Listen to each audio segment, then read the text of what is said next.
So we're very pleased to have Anton Kapustin today. Anton, you can share your screen because I've forgotten your title so that I can see your title.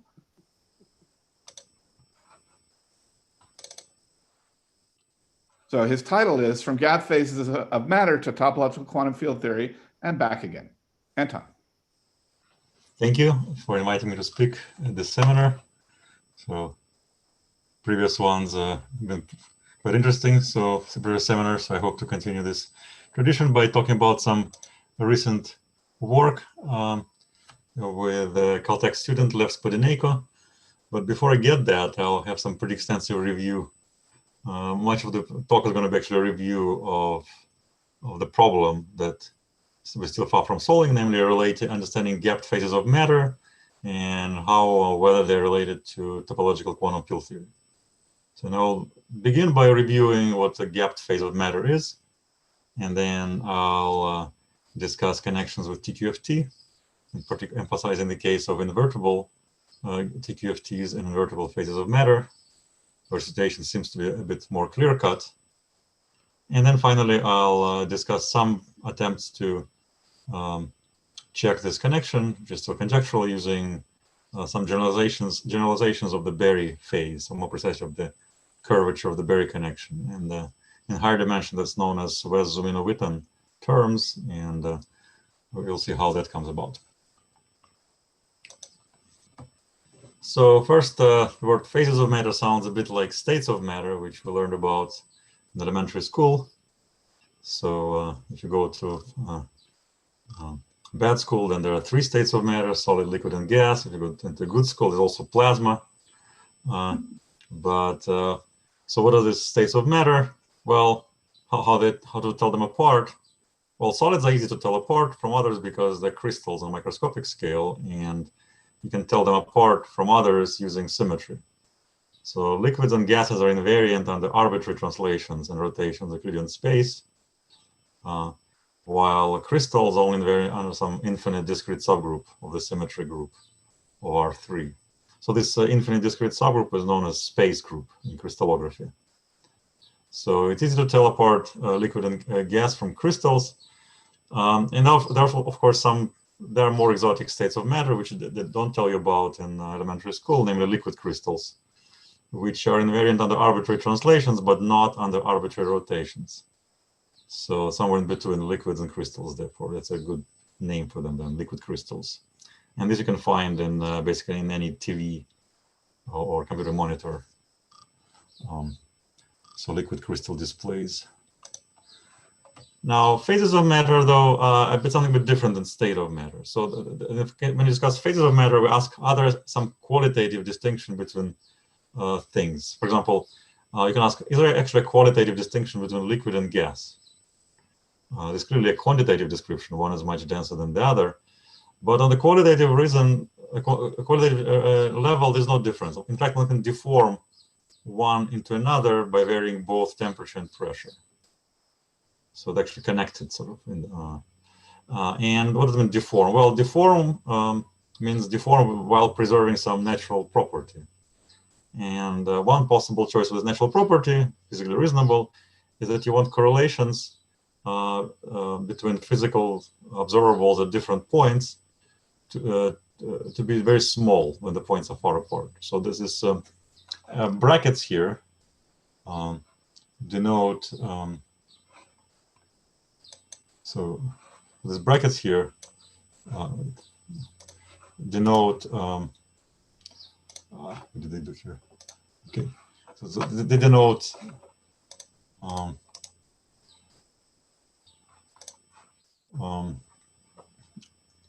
Some operate, well, in classical theory, just some observable to point P, and brackets denote the averages in the state.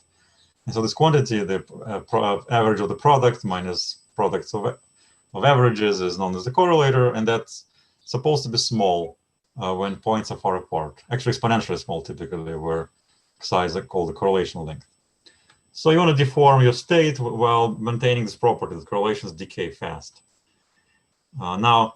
So the point is that there's some loci in the parameter space of the system where this fails, and this loci are called phase transitions. So you want to remove those. And after you remove that, you get your parameter space falls into several disconnected components typically, and these disconnected components are called phases of matter. And liquids and gases belong to the same phase of matter, but crystals with different symmetry group, well, crystals are different from them because they have different symmetry, and also in fact have lots of different space groups, and they're all distinct phases of matter. Now, traditionally, physicists studied phases of matter at positive temperature. But in this talk, I'm going to talk about something about different, namely phases of matter at 0 temperature. So we keep the temperature fixed. So the parameters we're talking about are just parameters in the quantum Hamiltonian. So and then the phase transitions in different phases are called quantum phase transitions. I'm not going to touch upon them here. I'm just going to talk about these connected components in the space of these phases of quantum phases of matter. I will clarify a little bit what I mean by connected component, but basically you want within connected components, everything can be deformed to each other without creating long-range correlations. So now in quantum theory, you typically describe your system like as follows. First, we'll have some, well, we're talking about systems actually in infinite volume, so it's important to sort of generalize a little bit the usual quantum mechanics. So the basic object there is not a Hilbert space, but rather a C-star algebra, which you call A. And there's some one-parameter family of automorphisms, which corresponds to evolution. And finally, there's a state on this algebra, which is invariant under this time evolution. And this state gives rise to representation of A by bounded operators. So the Hilbert space is called the Hilbert space. And that's kind of derived quantity. You get your Hilbert space out of the algebra and the state. And there's some cyclic vector in this Hilbert space, this representation called the vacuum vector. And then the evolution gives rise to Hamiltonian, some operator on this Hilbert space, which analyzes this vacuum vector. Now, and well, you can do this even in the case, well, you can describe even systems at positive temperature like that. But at 0 temperature, you want this psi to be pure, and you want the Hamiltonian to be positive definite. Well, positive, so greater than 0. And of course, the vacuum vector is always annihilated by h hat, but in infinite volume, so if your Hamiltonian is positive definite, then you say that the psi is a ground state for this evolution, and you typically want to require there are no other ground states.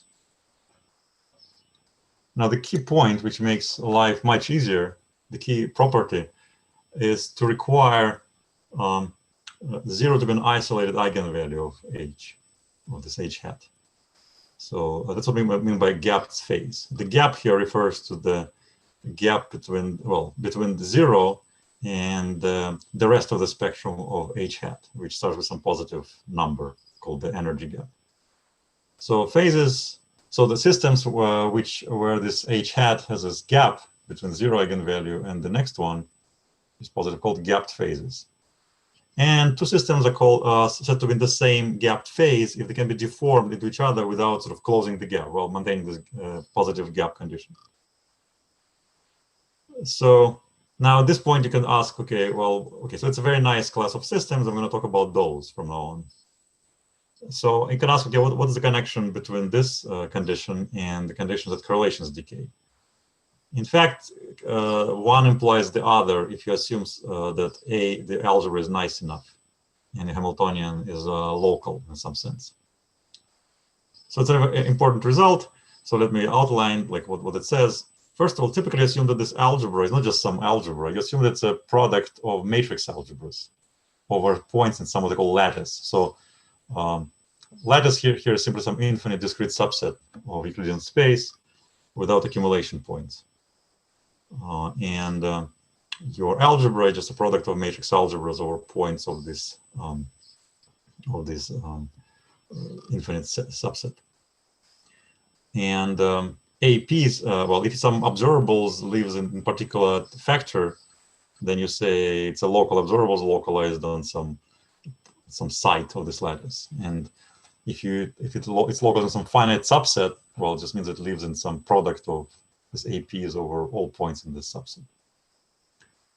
So we have this not just algebra then, but this algebra with some extra structure. We know sort of there's some local observables in there, which form a subalgebra, which is actually dense in this C-star algebra.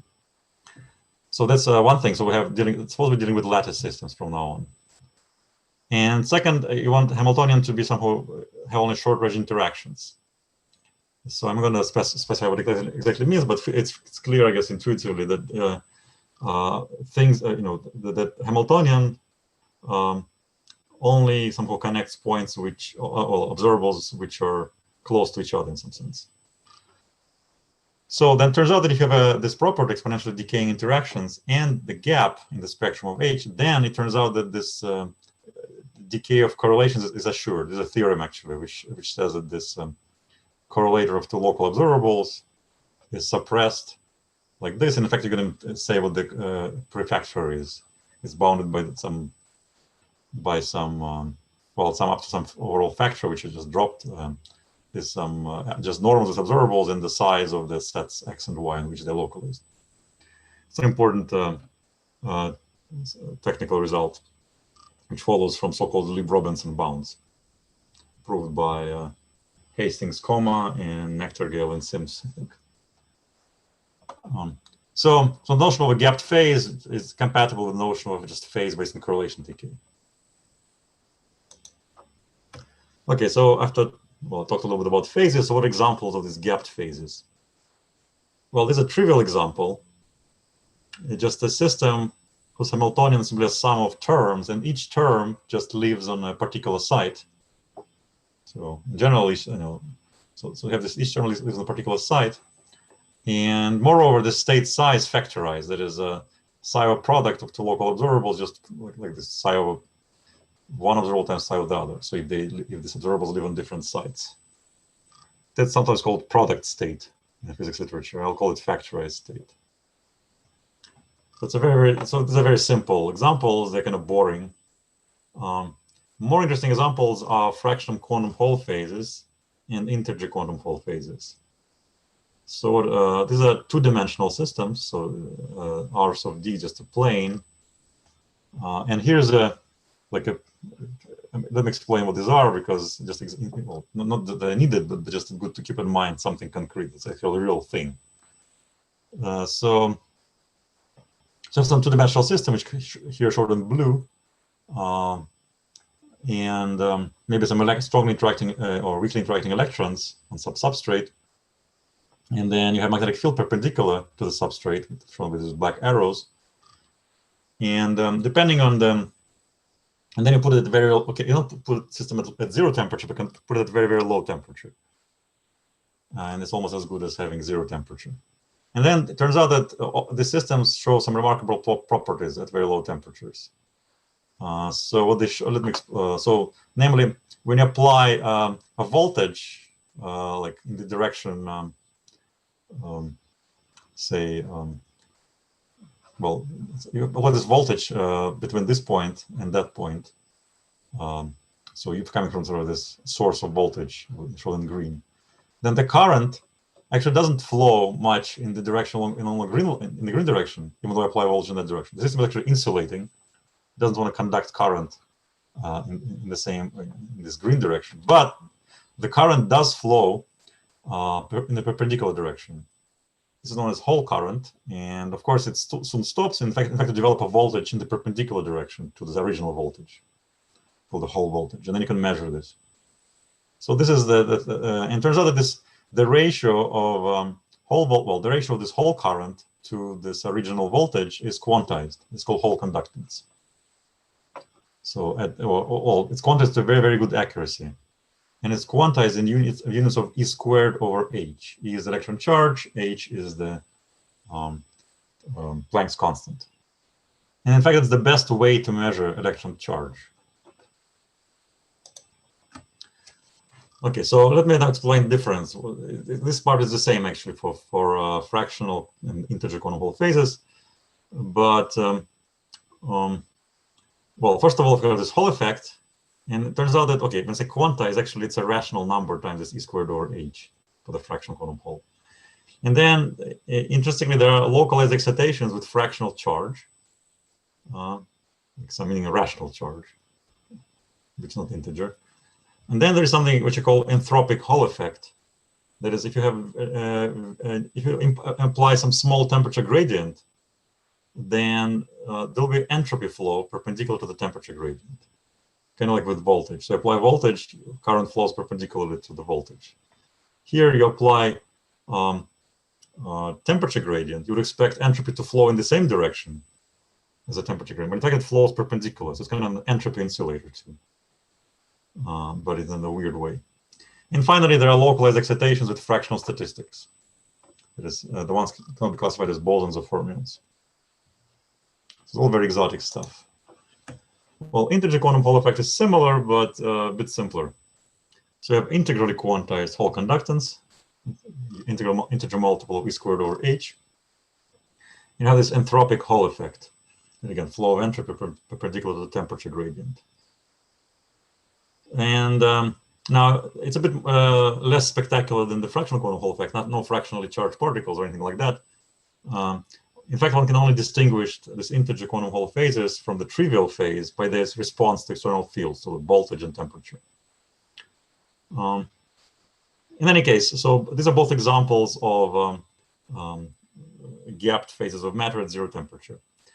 In fact, both of them have U1 symmetry, which I haven't mentioned before, but that doesn't matter in the grand scheme of things, because if you just even if you just ignore the symmetry, they still remain non-trivial.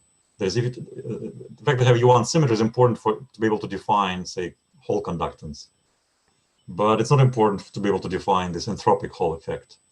So, and that's still non-trivial for both of them, and that indicates that they're both non-trivial phases of matter.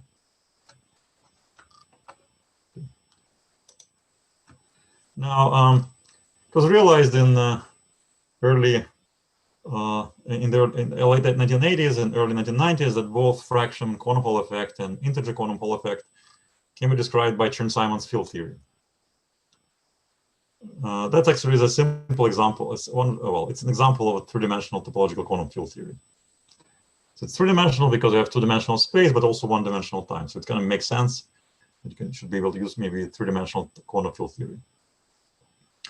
And natural to ask whether one can use, in general, topological quantum field theory in D+1 space-time dimension to describe gapped phases of matter in these spatial dimensions.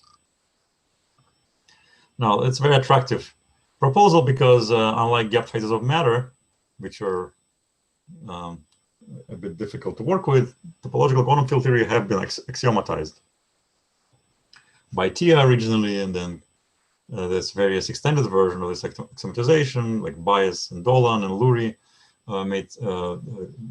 So in particular, Lurie essentially explained the methods needed to define these topological quantum field theories.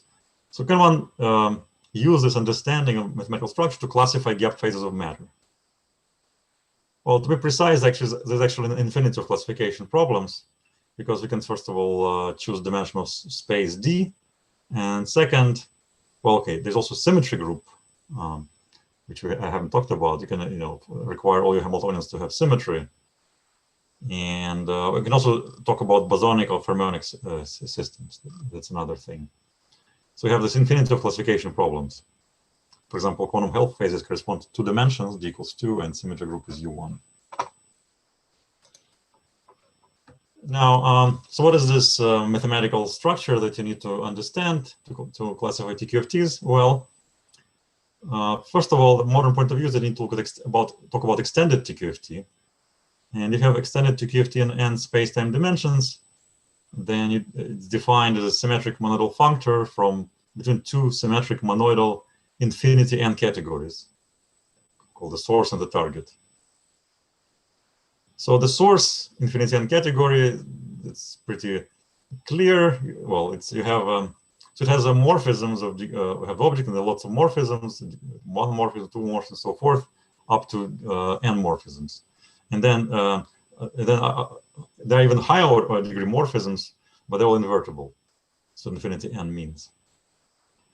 In the case of this category, we're talking about board n. You have a compact 0 manifolds as objects, compact 1 manifolds with boundaries as one morphisms, compact 2 manifolds with corners as two morphisms, and so forth.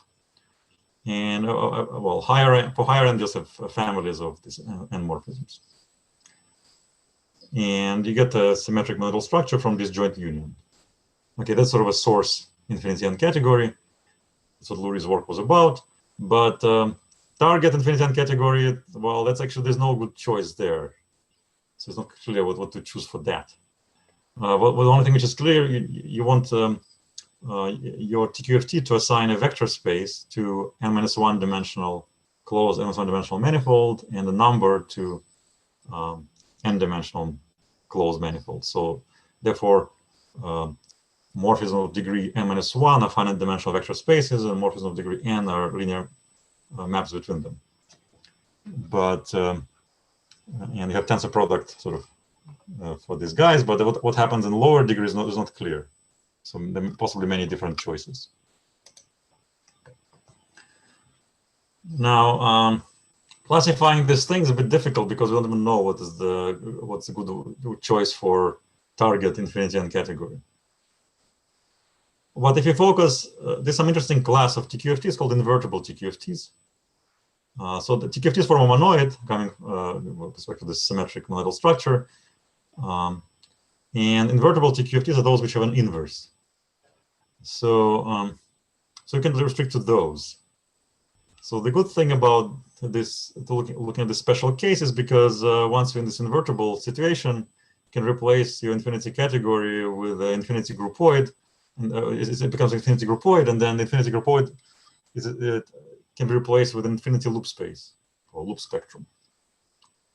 So it's much easier to understand. This is just an infinite sequence of pointed spaces such that the base loop space of 1, sorry, typo here, n-1, sorry, should be n-1 here. Base loop space of xn is xn-1. Okay, so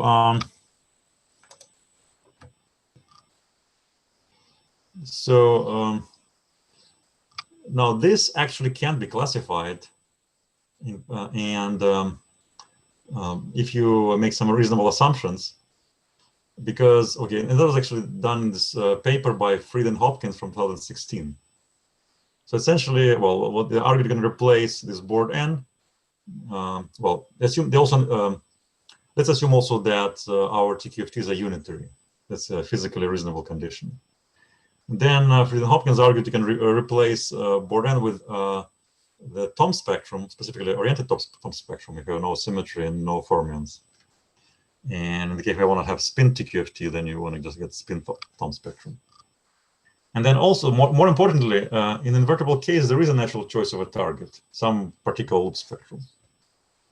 So, okay, that's not a theorem, it's just a definition. But anyway, there is a natural choice of a target, and then one can classify this deformation classes of unitary invertible TQFTs. So it's more interesting to talk about deformation classes than about TQFTs themselves. Just because, like in case of gap models, we want to look at deformations of gap models, and if you can deform one gap model to another, it's then the same phase. So similarly, we want to classify deformation classes of unitary invertible TQFTs. And I call this set inv bd+1, and it's pi naught of some space, and this space is actually a part of a loop spectrum. Which loop spectrum? Well, it's related to this oriented Thom spectrum. It's called the Anderson dual of the loop spectrum. Some specific thing. So one can, knowing everything about Thom spectrum, can compute these things, and therefore classify invertible, at least TQFT, as an arbitrary dimension.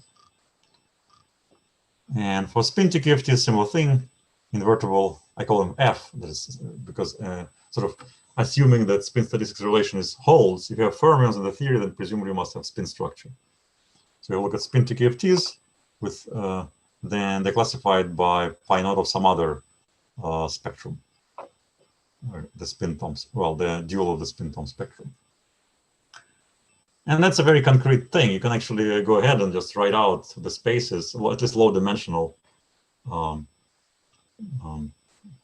spaces which occur here, and look at their pi naughts, and just here it is. Here's classification of invertible TQFTs. So that's kind of rather trivial in the case without symmetries. It becomes more interesting when you do have symmetries. But in this talk, I'm just going to ignore symmetries and just look at just this vanilla case, just not gap phases without any symmetries. So, for example, if you look at, say, well, zero-dimensional TQFT, zero space-time dimensions, so you get just a circle, well, something which is homotopy equivalent to a circle. In one dimension, one space-time dimension, it's a bit more complicated. So you have x1 is, Eilenberg-MacLane space. So this KZN uses standard notation. It's a space whose homotopy type is determined by the following statement that its nth. It's KZN, say, nth homotopy group is Z, and all other homotopy groups are trivial. So say S1 would be a space of type KZ1 because its first homotopy group is 1 and the rest are trivial. And say KZ2, well, one particular space in this homotopy class is just CP infinity. Its degree 2 cohomology group is, its homotopy group is Z, and all other homotopy groups are trivial. So, so these are spaces of deformation classes of invertible TQFTs in dimension 1. So in the bosonic and fermionic cases, and so forth. Like you get something a bit more complicated. Well, in dimension 2, you get something still rather trivial for bosonic ones, and something already more complicated for fermionic phases. And life is becoming even more fun in the physical. Sorry, in dimension 3, meaning space-time dimension 3. So it's still pretty simple in bosonic case, but in the fermionic case, you get something more fun in the sense that you get, well, Z times some more complicated space, which is not simply Eilenberg-MacLane space. It's some fibration of one Eilenberg-MacLane over the other. So one way to explain, well, this sort of more physical way to explain this Fritz-Hopkins result is the deformation class of unitary TQFTs, unitary invertible TQFTs in n dimensions, is determined by its partition functions on all possible closed and manifolds. And and those are Bordism invariant. So that's the main point. So that's why how Bordisms come into the play. So you just need to specify all partition functions, and then it determines the invertible TQFT. Now, from this table, you see that in the pi naught of the spaces, in low dimensions, it's trivial. So in dimension 0, it's trivial both in bosonic and fermionic case. In dimension 1, it's trivial in the bosonic case, but my space-time dimension 1 is trivial in the bosonic case, but is Z2 here in the fermionic case. And in the bosonic case, the first non-trivial deformation classes appear in 3 space-time dimensions, which is 2 spatial dimensions here. Look, we have the Z. And that invariant is precisely this, is responsible for, it is this, the integer quantum Hall phases actually correspond to some particular non-trivial elements in the Z. So this integer labels possible entropic Hall effects in 2-dimensional gap systems. So integer quantum Hall phase has a non-trivial entropic quantum Hall effect. So and presumably, that's a conjecture still, by the way. It lies in non-trivial class here. Okay, so and actually in 3 space-time dimensions, it's basically the same thing in the fermionic case. All the phases are completely determined by the entropic Hall. Invertible phases are entirely determined by entropic Hall response, by what happens when you apply temperature gradient at low temperatures and see where the entropy goes. Now, it's still conjecture, by the way. So far, just all about, been talking about TQFTs. It's completely conjectural whether this is related or not to gap phases of matter and all these physical effects you observe in experiments. Any questions at this stage? There are a couple from early in the talk. Jim Stasheff wanted to know whether phase transitions correspond to jump deformations. It's a linguistic question. So which conditions? Which deformation? Jump deformations. I'm not sure what this is. So maybe. Okay, maybe that's something for the question period.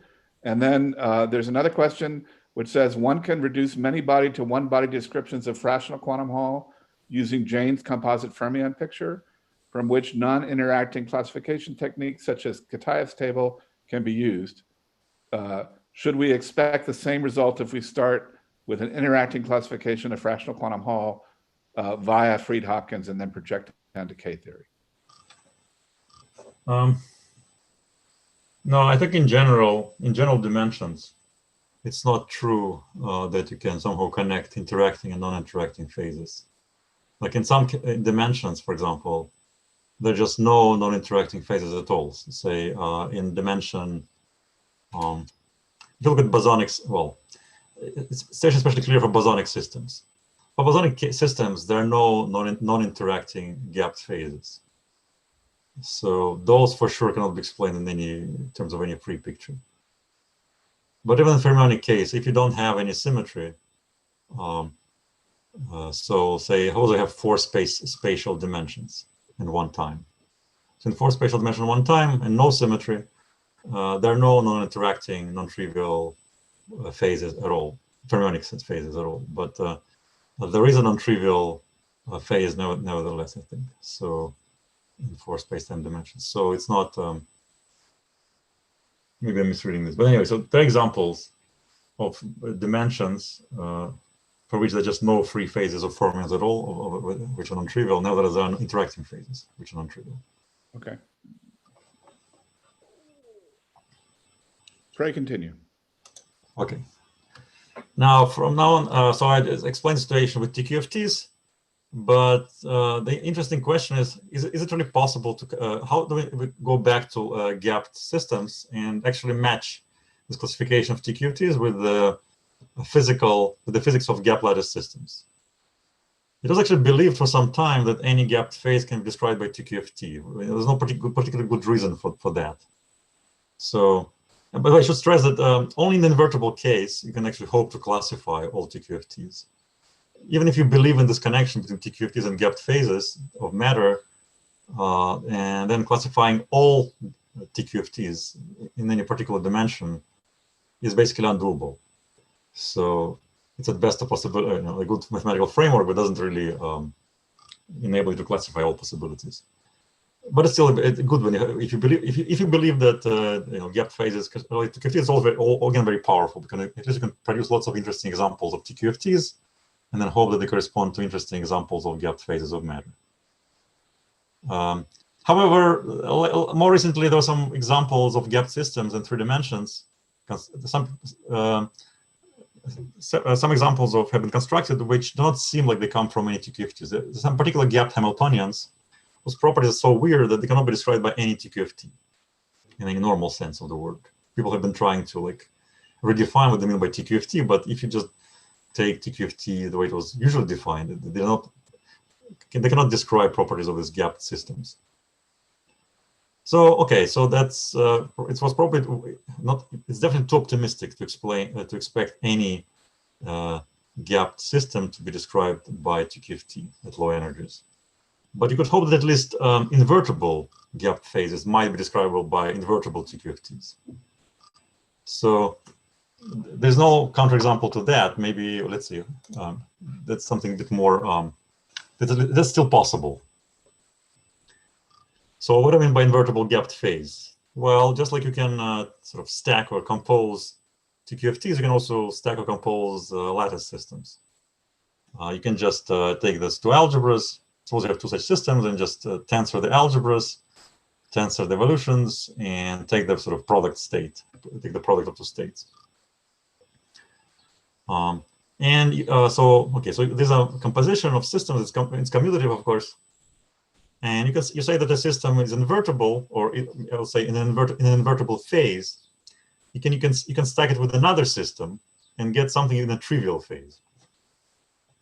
And by trivial phase, I mean a system which can be deformed to a trivial system. So there's an example of a trivial gap system. Let's go back, perhaps. Where is it? So trivial system, or it's a deformation, trivial phase is a deformation class of a gap system where the state is factorized, and the Hamiltonian is just a sum of terms separate on each side. So that's what's called a trivial system. So I call a system invertible if it can be stacked with another system and then deformed without destroying the gap to a trivial system. So because of the so invertible phases essentially by definition form a commutative group. So Now, that, for example, if you impose this condition, you kill off fractional quantum Hall phases, they're not invertible precisely because of all those fractional excitations, but they do leave integer quantum Hall phases. So these are invertible phases. That's well known, actually. Okay, so another name for invertible phase is, there's another term, short-range entangled phase. And what that means depends on an author somewhat, but Alexei Kitaev proposed actually to define a short-range entangled phase as an invertible phase, and that's what I will do from now on. So short-range entangled refers to some quantum entanglement in the wave function of the ground state. So I'm not going to go in there because it's kind of hard to quantify. But from now on, I'm just going to talk about invertible phases. Well, so suppose you have this space, maybe you can make sense of a space of d-dimensional lattice systems in an invertible phase with some particular symmetry maybe. So you have one such space for every d. So I'll call it WD plus 1 because I'm going to follow the same convention as in the case of TQFT. So the index, the subscript, is going to be the dimension of space-time rather than space. So the dimension of space-time is d plus 1. So we don't have W0, therefore, because there are no systems with a spatial dimension minus 1. So we start with 1. So there's W1, there's W2, and so forth. And Kitaev argued heuristically that this space is actually form a loop spectrum. So in fact, even before the work of Fried and Hopkins, I proposed that this spectrum is related to Thom spectra. And then the reason, my reasoning was that I assumed that invertible gapped phases can be described by TQFT.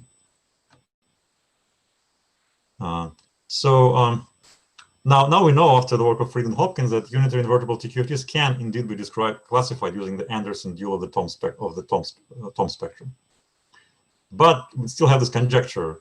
Is it really true that in invertible phases, that the spectrum, first of all, is it really true that d-dimensional systems in an invertible phase form a loop spectrum in the sense of algebraic topology? And second, is it really true that that spectrum is the same as a spectrum which describes unitary invertible TQFTs? That is the Anderson dual of Thom spectrum.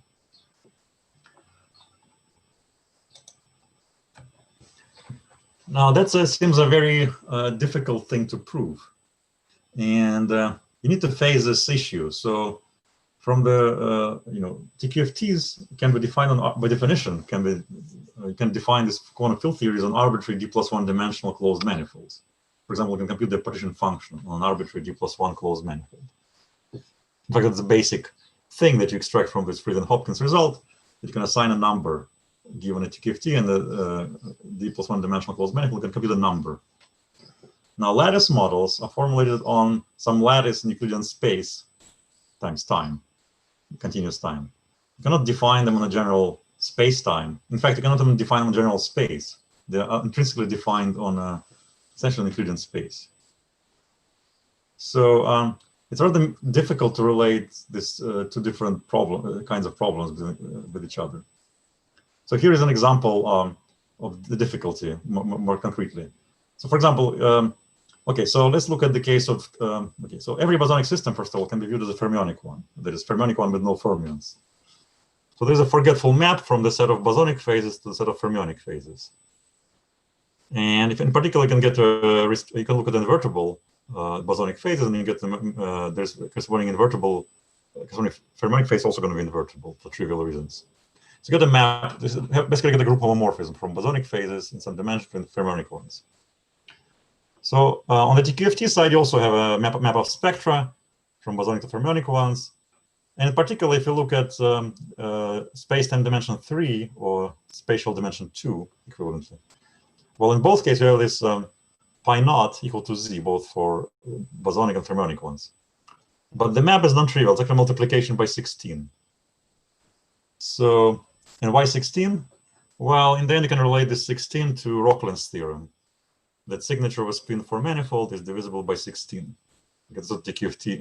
From the point of TQFT, it's a very natural result, which you can easily trace back to this Rockland's theorem. But if you interpret this in terms of lattice models, somehow you need the lattice models on Euclidean space, on two-dimensional Euclidean space, know that spin 4 manifolds have this funny property, the signature is divisible by 16. How would lattice models know? So it's a non-trivial, interesting problem to actually understand the relation between invertible gapped phases and invertible TQFTs.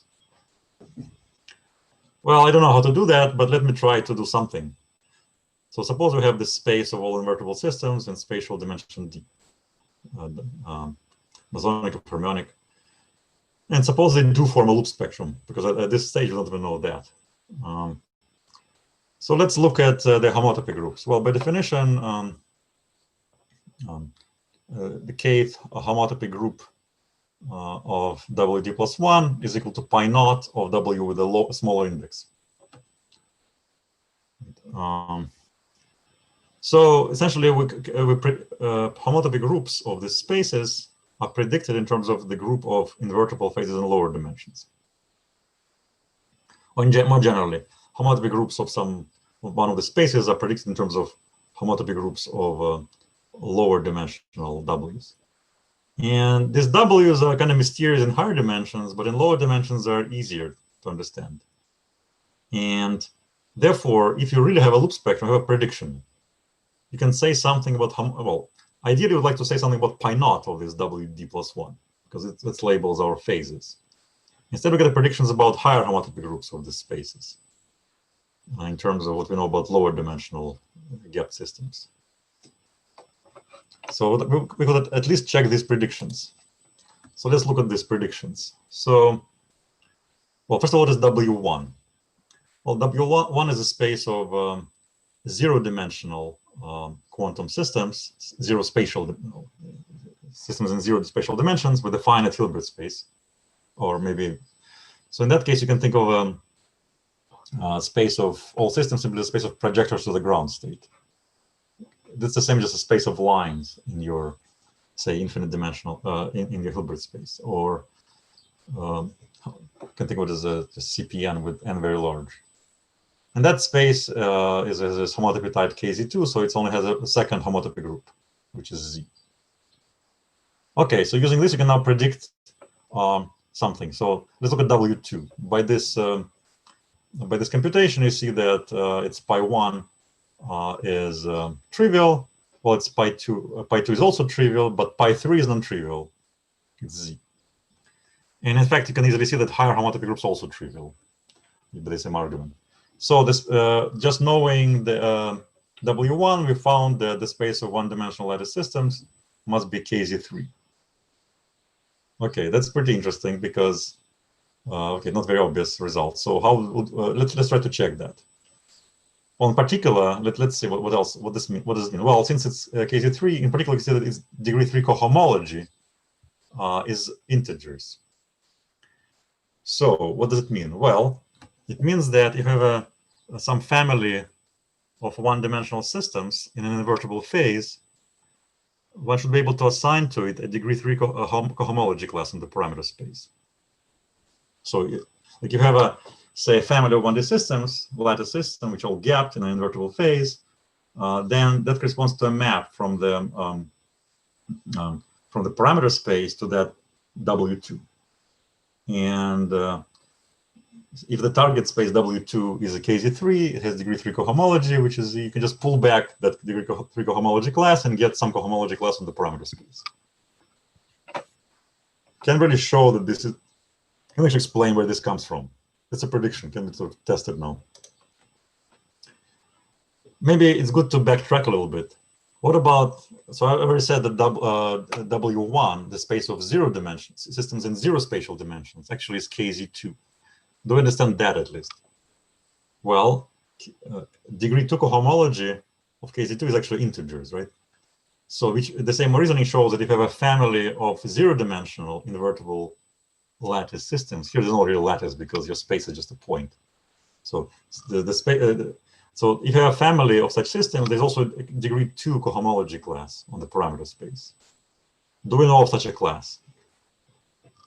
Actually, we do. It's known as the, if you recall, there's something that's called Berry connection. If you have a family of gapped Hamiltonians, on a finite dimensional Hilbert space, then you can associate to this family a connection on the line bundle on the ground state. It's a very trivial observation. Surprisingly, it hasn't been made until 1984. So you just start with a trivial connection on the trivial Hilbert bundle and just project to the line bundle of ground states, and you get some non-trivial connection. And the curvature of this connection is a closed 2 form. And of course, it's well known, well, up to like factor of 2 pi, it represents a first Chern class of this line bundle of ground states. So indeed, you have a degree 2 class on the parameter space and simply the Chern class of the line bundle of ground states. Okay, good. So, but we want to look at now at least the first non-trivial case, like one-dimensional case. We have one-dimensional lattice system, one-dimensional space, zero-dimensional time. So, as I explained on the previous slide, we expect there a degree 3 class. Now, that's a bit harder to understand. So, mathematically, well, this is some higher analog of a Berry curvature known as, well, Berry class known as Dix-Meadroidi class of a gerb. So, okay, that's sounds a bit too mathematical. So similarly, maybe similar reasoning suggests maybe when you're dealing with 2-dimensional lattices, you get a 2 gerb in the closed 4 form and stuff like that. Okay, so that's too highbrow. Let's just try to go back to physics and try to see, does physics really produce for you a degree 3 cohomology class on the parameter space of one-dimensional lattice systems? Okay, so what's a one-dimensional lattice system, first of all? What do I mean precisely? Now, so here now I can be more precise what I mean by lattice system. So my Hamiltonian has a sum for this form. So first of all, my lattice in one dimension can be just say it's just integers, integer lattice in R. So I say that my point lies on integers. Now for every point on this integer lattice, I have some interaction term which is called HP. This HP is some element of this C-star algebra. I don't want it, it's not localized exactly at P, but it's localized near P. What is meant is its commutators with the local observables far from P are very small, like say decay faster than any power of distance. Okay, so these are called short-range interactions. That's what I mentioned before. Okay, so now we have also a pure state on this algebra, which gives rise to an irreducible representation of the algebra as usual via this Gelfand-Nymark-Siegel construction, and you have a cyclic vector. And as already mentioned, you get an unbounded solid operator, and psi is called the ground state if this h hat is greater than 0, greater or equal than 0. And as already said, the system is going to be gapped in the sense that, first of all, this vacuum vector is the unique vector, which is annihilated by h hat. And second, the spectrum of h hat is contained in 0 and union of 0 in this half line for some positive delta. So delta is referred to as the energy gap. Okay, so that's a single system. But we're going to be just interested in a differentiable family of such systems. So we're going to have a family of Hamiltonians, family of states, such that all this holds for every point in the parameter space. And from this data, I want to produce a degree 3 cohomology class on the parameter space M. Okay, how would I go about that? So I'm looking for, instead of looking at cohomology, I'm going to talk about just forms. So I'm looking for a closed degree 3 form on the parameter space. It's going to be some kind of like a high-categorical version of the Berry curvature 2 form. So for zero-dimensional systems, I know how to produce it. Let me recall actually how to do it. It's very important. So first of all, there's a nice formula for the Berry curvature, maybe not as well known as it should be, written in terms of the Hamiltonian and the resolvent of the Hamiltonian. So you have a Hamiltonian, you can form this resolvent, which is a analytic outside the spectrum of spectrum of H. It's an operator, and it can just if I have a Hamiltonian that depends on the parameters, I can take exterior derivative that gives me a 1 form with values and operators, and can compute this quantity. So where the integral is in the z-plane surrounds the 0, well, 0, so because 0 is the eigenvalue of Hamiltonian, but there are no other eigenvalues near it, so I can form a closed contour which surrounds it. So this nice formula for the Berry curvature. You can check directly that it's closed. It's an easy, fun computation. Now, this does not work for dimension greater than 0. So it's important to understand why it doesn't work. I mean, naively could just use the same formula to define Berry curvature for one-dimensional, two-dimensional, whatever systems. Doesn't seem to care. But actually, if you just do it, you get divergent results. So let's see why. So first of all, H is the sum of local terms. So you can first let's form this quantity, which is a 2 form, but now depending on two points on space. Right. I just replace DH. Well, DH is the sum of this DHs at each point. So you can just look at some particular term. Now this is perfectly well defined for gap systems. There's no problem there. I can show it's well defined. And in fact, this quantity even decays rapidly when P and Q are far from each other. That's also the case.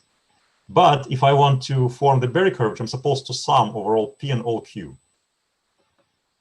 And you see, well, this sum is going to be divergent typically, because when P and Q are not that far from each other, that still, doesn't go to zeros. This is not a completely supported thing, right? It only decays sort of in the directions perpendicular to the diagonal, transfer to the diagonal. But if you P and Q are close to each other and run off to infinity, well, this guy doesn't decay. So you get infinity from the volume, so the infinite volume of a lattice. So the first lesson, that Berry curvature is not well defined for infinite systems of any kind. Okay. However, we can at least sum over one of these points.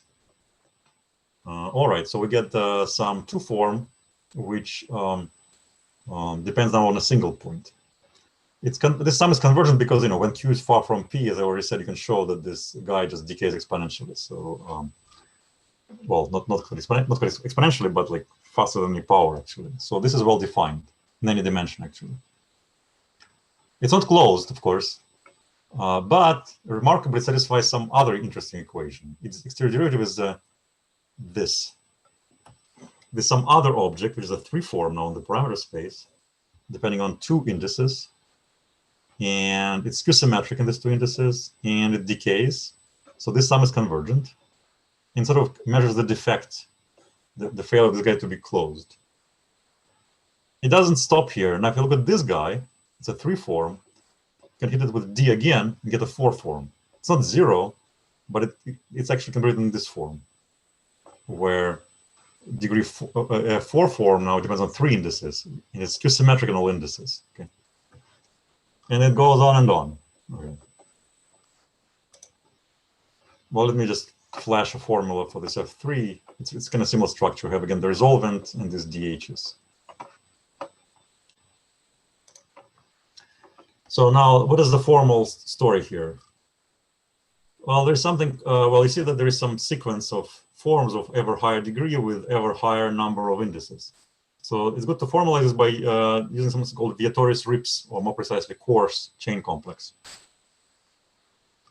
So this is a very general construction. Suppose you have some infinite subset of Euclidean space, which is uniformly discrete and uniformly filling. I'm going to specify, but kind of clear from words what it means roughly. So an n chain is going to be a skew-symmetric function of n plus 1 points, which is bounded and decays rapidly away from the diagonal. So we have some space of these chains, and there's some natural chain operator, which just summation over one of the indices. Easily check that it's del squared is 0. So from this point of view, this F2, well, it has degree 2 form, has a single index, so it's a 2 form with better than 0 chains. And F3 was a 3 form with better than 1 chains. If you think of, well, since it's a chain complex, you can probably should assign negative degree to this degree. So the total degree will, like, say 2 minus 0, it's 2. 3 minus 1 is still 2. So total degree is 2. If you define total degree as the degree of 4 minus degree of the chain. And then you can summarize all these equations I wrote before as a single equation. So it's the exterior derivative of your form is equal to this Vietoris-Rips differential of the another form. So we'll call this descent equation. And this was proposed by Kitaev in the context of classical spin systems to lattice. And we want to apply it to quantum models. So the claim is that actually there is a solution of the descent equation, starting from the Berry curvature, essentially. Now, it's all well and good, but what about, we want a closed P form. We don't want a form which satisfies this weird equation. Well, we have chain-valued forms. So to get actual forms, we need to contract it with a cochain.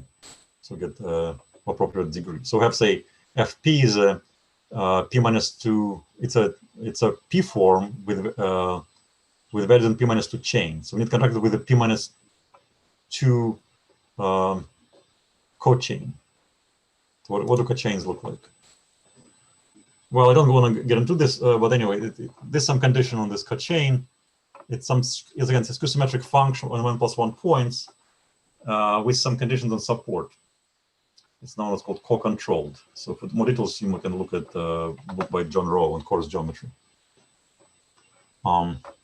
Anyway, so why I'm saying, how does this help? Well, suppose you have this some cochain, which is called alpha. And suppose I contract it with some, well, first of all, the differential, they're dual to cochain, to the differential del, in the following sense. If you contract, say, del A, where A is a chain, with a cochain, then you can sort of integrate by parts and turn del into delta. Okay. Now, how does this help? Well, suppose you just contract your chain-valued form with a closed cochain, that is a cocycle. Well, then I claim that the result is actually a closed form. So indeed, you can just easily see it. If you hit this contraction with a d, first by this descent equation, it turns to del of this, then integrate by parts, but delta alpha is 0, so we get 0. So we get a closed form if we can contract our chain valued form or form valued chain with some cochain, closed cochain. Moreover, the same argument showed that actually if this cochain is exact, then this form is exact. So to get non-trivial degree P cohomology class, you're supposed to contract your chain valued form with a closed but not exact P minus 2 cochain. So this brings us to the issue, actually, okay, what is the cohomology of this complex? Well, one can actually compute it, and you can, in degree 1, for example, if you look at the one-dimensional case, you're interested in degree 1 cohomology in that case. And degree 1 cohomology is spanned by, is actually one-dimensional. It has the following, well, generally it looks like follows. Just take some function, which approaches 1 at plus infinity and minus 1 at minus infinity, kind of like a smeared step function, and form this difference. That's skew-symmetric, and you can check easily that it's closed cochain. And then the contraction looks like this. You can easily check it's convergent. So it's a well-defined 3 form, and the argument shows it's actually closed. And it also shows that it's not exact. So it's a degree 3 class we were after. You can show that it's actually, even though the form itself does depend on the choice of this function, if you change the function, it only changes by an exact form. So the cohomology class is completely well defined. It's a high-categorical version of the Berry curvature. That's what explained in our paper. And in fact, one can extend the family, this construction to higher dimensions and get a closed D+2 form on the parameter space of d-dimensional space of lattice systems. They're called Wess-Zumino-Witten form. Now, there's one more prediction, which is that this thing is supposed to be quantized. Well, if it really comes from a gerb. Now, that's not completely clear, but at least there's some sort of argument for the case when the parameter space is a sphere. I don't know if it's true for general, in the general situation, for general parameter space, but for spheres, it seems to be true. And we had some rough argument in our paper with Lev, and another Caltech student, Nikita Sopenko, actually gave an improved version of the argument, which seems to be really rigorous, that it actually shows quantization on a arbitrary sphere, well, a sphere on a spherical cycle. Now, it certainly seems like from this that, well, basically this TQFT predicts that there some gerbs lurking around or in one dimensions and higher gerbs lurking around for higher dimensional lattice systems. Now, I don't know what a higher gerb is. I don't know what the gerb is, actually. I know how to assign a gerb to a family of one-dimensional gap systems. I don't have the time to explain this. But I don't really know how to connect that gerb to that construction I just outlined. So there's some work to be done there. So let me just end with some lessons. First of all, I'm not sure. It seems like the space of gap lattice systems has a complicated, interesting topology, which is very well worth studying. And if you look at invertible gap lattice systems, it's probably an infinite loop space. And probably its exact topology can be pinned down. Now, another lesson is that when you discuss all this stuff, that coarse geometry actually plays an important role. So we had to appeal to some results from coarse geometry to figure out how to construct a closed 3-form, for example, in 1 dimension. So it's presumably it's more general lesson. And the more general lesson is that it's useful to study quantum statistical mechanics, meaning in the form where you study not just dynamical systems, but dynamical systems with a local lattice Hamiltonians. So because it gives rise to some very intricate mathematical structures. So this is, I'll stop here. Thanks very much. I hope everybody else is clapping, even if silently. We'll have a question and answer period instead of taking more questions from chat. There are 2 open questions from chat, or actually a pair of questions from Hank and a question from Jake McNamara. In the participants part, you can raise your hand. It says raise hand. So if you raise your hand, I'll call on you, and then you please unmute yourself. Actually, what do I have to do? Do I have to do something to let them unmute themselves? Maybe so. I'll do that, Dave. All right. Greg Moore has his hand raised. Okay.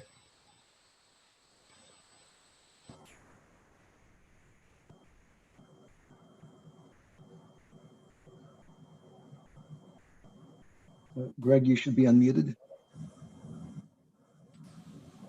Greg?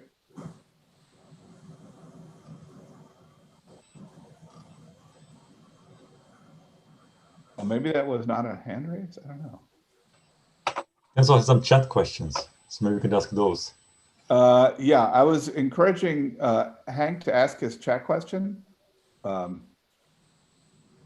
So can you unmute Hank? Whoever's unmuting, there we go. Yep, hello. Can you hear me? Yes, we can hear you. Okay, so I guess one of my question is it possible to sort of understand the structure of the dimension spectra in terms of bulk edge correspondence? Well,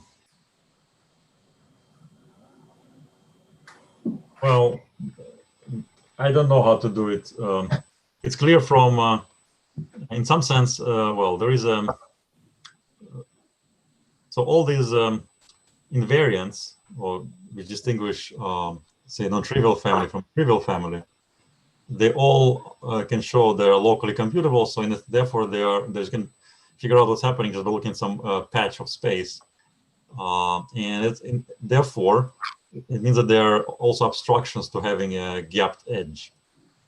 So in that sense, there is a meaning.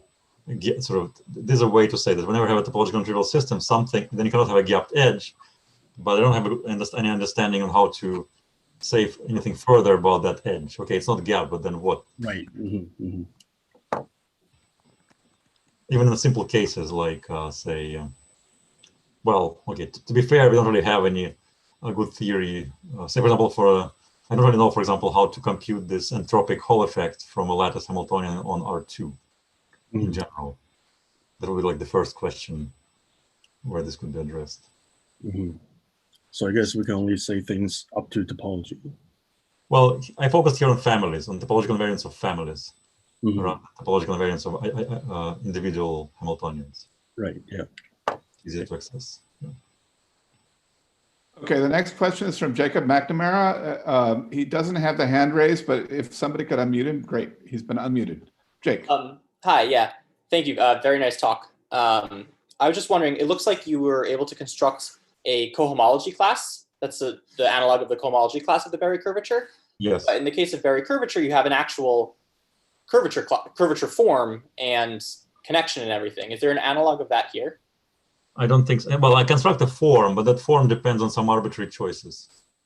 Right, a form. You have a form up to I have a form which depends on just this function, basically like a smeared step function on my lattice. You can choose any function, say, which is approaches 1 at plus infinity and -1 at minus infinity. There's no way to get rid of this. So I can construct a closed form, but it'll depend on just this function. So there's no canonical three form I could choose. And even much less even, definitely no like connection. Sure. Thanks. Okay, next question from Greg Moore. Can somebody unmute him, please? Yeah, actually, my question is closely related to the previous one. So, of course, we'd love to know if there's a gerb connection. I think your answer was basically no, but I'm not completely convinced by your answer. I mean, do you actually have examples where the periods of this three form are non-integer? No, but that's well, just having a gerb means you have its class, so that will be integer. So having an integer does mean that there's a connection. No, but I mean, if you had it, but if there were a non-integral period, that would. No, I definitely believe it's integral. In fact, we proved that for spherical cycles it is integral. Yeah. Okay. So I don't think. I'm asking about counterexamples. If you have any. No, definitely, I don't expect any counterexamples, and so I did look for one. All right, so there might be a gerb connection then, right? Well, I just don't see any way to construct this. Put to this. Oh, okay, sure. It's not clear how to construct it. What if you restrict your attention to systems whose ground state is exactly given by a matrix product state? That's I actually believe that in that case, that class will be automatically 0 if you project to the RAM cohomology. It should also be a torsion. So. Oh, that's interesting. You think for matrix product state, ground states? Yeah, I think the algebra be chronologically trivial. Yeah, I think what happens. Okay, this gerb is can be thought of as a bundle of algebras, and I think starting with matrix product states in the family of those, the algebra is going to also be a matrix algebra. So you cannot get a non-torsion class in this way. Okay, thanks. I don't have a proof of this, but I suspect that's the case. Yeah. Next question from Nitu Kichlu. Yeah, hi. Thanks. Thanks for this great talk. I just had a quick question regarding your definitions. The spectrum W that you're talking about, the parameter space, for negative values of I, or the index you're talking about, are you saying that space is a point, or for negative dimensions? Well, typically you can't even consider, even for index 0, I don't consider it, because I cannot have negative dimension of space. So, but if you're going to call it a spectrum, that's forced on you. Well, you can formally form it, but. I see. So it's not contractible, right? In particular, if you had a spectrum, its negative homotopy groups could in principle be non-trivial. Well, I mean,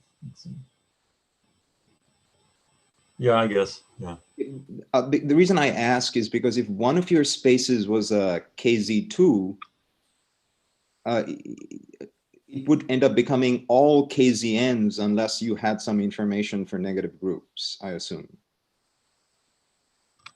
One of my spaces, yeah, W1 is definitely KZ2.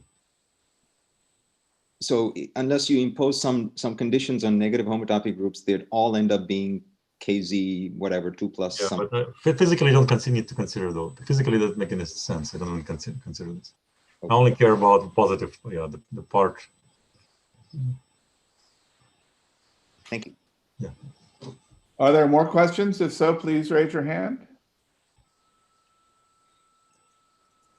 Then I have to find you quickly, if you've done so. I'm not seeing any more questions. Let me zoom through it one more time.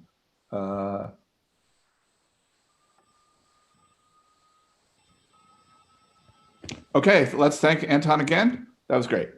Thank you.